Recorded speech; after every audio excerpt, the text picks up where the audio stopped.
लंकापति रावण के वध के बाद जब अयोध्यापति प्रभु श्री राम की कीर्ति दूर दूर तक फैल रही थी और वह मर्यादा पुरुषोत्तम कहलाने लगे थे, तब एक दिन महादेव शिव की इच्छा भी मर्यादा पुरुषोत्तम श्री राम से मिलने की हुई। पार्वती जी को संग लेकर महादेव कैलाश पर्वत से उतरकर अयोध्या नगरी के रास्ते पर चल पड़े। भगवान शिव और मां पार्वती को अयोध्या आया देखकर श्री सीताराम जी बहुत खुश हुए। माता जानकी ने उनका उचित आदर सत्कार किया और स्वयं भोजन बनाने के लिए रसोई में चली गई। इस बीच भगवान शिव ने श्री राम जी से पूछा, आपके सेवक हनुमान जी दिखाई नहीं पड़ रहे हैं। श्री राम बोले, वे बगीचे में हैं। शिवजी ने श्री राम जी से बगीचे में जाने की अनुमति मांगी और पार्वती जी का हाथ थामकर बगीचे में आ गए। बगीचे की खूबसूरती देखकर उनका मन मोहित हो गया। आम के एक घने वृक्ष के नीचे हनुमान जी दीन दुनिया से बेखबर गहरी नींद में सोए थे और एक लय में खर्राटों से राम नाम की ध्वनि उठ रही थी। चकित होकर शिव जी और माता पार्वती एक दूसरे की ओर देखने लगे। माता पार्वती मुस्कुरा उठी और वृक्ष की डालियों की ओर इशारा किया। राम नाम सुनकर पेड़ की डालियां भी झूमने लगी थी और इनके बीच से भी राम नाम उच्चारित हो रहा था। शिव जी इस राम नाम की धुन में मस्त मगन होकर खुद भी राम राम कहकर नाचने लगे।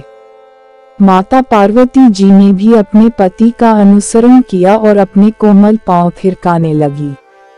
शिव जी और पार्वती जी के नृत्य से ऐसी झनकार उठी कि स्वर्गलोक के देवतागण भी आकर्षित होकर बगीचे में आ गए और राम नाम की धुन में सभी मस्त हो गए।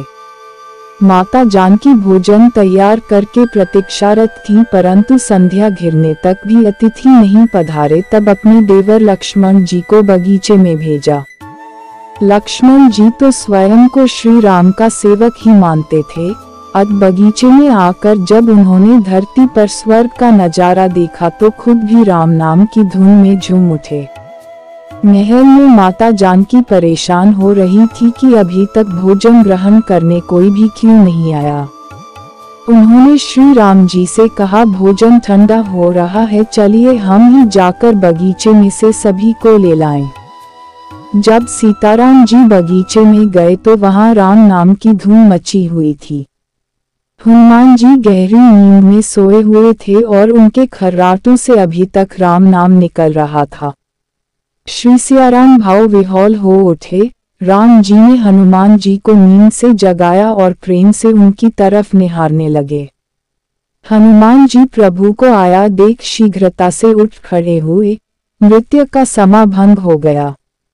शिव जी खुले कंठ से हनुमान जी की राम भक्ति की सराहना करने लगे। हनुमान जी संकुचाए लेकिन मन ही मन खुश हो रहे थे। श्री सियाराम ने भोजन करने का आग्रह भगवान शिव जी से किया। सभी लोग महल में भोजन करने के लिए चल पड़े। माता जानकी भोजन परोसने लगी। हनुमान जी को भी श्री राम जी ने पंक्ति में बैठने का आदेश दिया।